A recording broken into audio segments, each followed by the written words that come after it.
Monique she can't dance. She makes us dance, but she can't. Yeah. She says she's a bad dancer. Not that good. I'm not that good.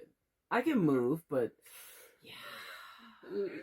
I feel so at home. I feel like I'm around the corner from my house. It's just become home to me. Yeah, and I got friends and like family here.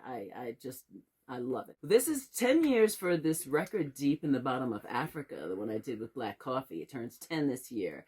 And we want to celebrate it. We're doing a remix package because there's so many new sounds coming out of South Africa that the world is falling in love with. And it's time to give that record to a new generation of producers and let them just run with it. And I have just been delighted to hear what they've come back with. We're working with Dubin Gogo and Tandy Dry, Sir LSG, Citizen Deep, Two Bunnies, Jazz World. So we've got a package that I think is going to reignite this song. It's been strange for me personally as an artist in this time. It's been difficult. I had never really embraced social media.